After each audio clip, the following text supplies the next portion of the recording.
And then before you get into the practice, I am curious, what's the difference that you've seen between the civilian population and the first responder population when it comes to number one, like willingness to work with a therapist, and then number two, like the trauma side thing? Okay, so yeah, well, that's a really big question, but I will share a few things with Yeah. that.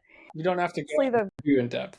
obviously the reluctancy to start. I mean, everyone talks about the stigma. I think that's an aspect of it, but just even realizing that help could be helpful. Sometimes I've said before to people that people don't really, a lot of times don't realize what they need until they get what they need. That's something that I've noticed working with first responders and different, ways we end up starting out with people. And so that is huge. But I love working with first responders because once you get started, when there's a path, when there's a clear, like, we can deal with this and here's how we can probably take this on. I mean, the motivation, the willingness to dig into that and really do the difficult work is there. So I think that that's something, and I'm not saying that doesn't exist. Obviously, that's there with, other people as well, but that's something I would say is pretty consistent across the board when people do end up coming in, that's a high level of motivation to do that trauma work.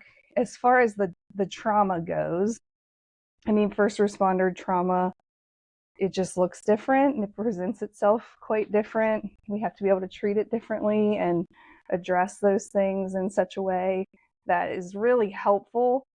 But I do notice that as well, once people realize they can get some genuine help, that trust really grows, the word of mouth really spreads, and that can become something that's just snowballs into a helpful way as well.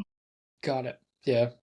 Yeah, I completely get it. And I think that's where the motivation and dedication comes into play with us, what they instill in our community.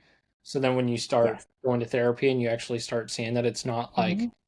it's not a bad thing and it's a good thing and it's actually helping, they're going to continue to go and be motivated to improve themselves. Mm-hmm. Um, Absolutely. and I forgot to mention, I should have mentioned, especially as one of our top contracted therapists um, in the state of West Virginia. Um, and then recently just getting recontracted, sending everything over. I know we're going through that whole process Yeah. with the Overwatch Collective. Um, but yes, I should have mentioned that at the beginning. Karlee is one of our top contracted therapists, and the goal here is to have a podcast with every single one of our therapists, which may take 3, 4, 5 years. Yeah. We're going to do it. Yes.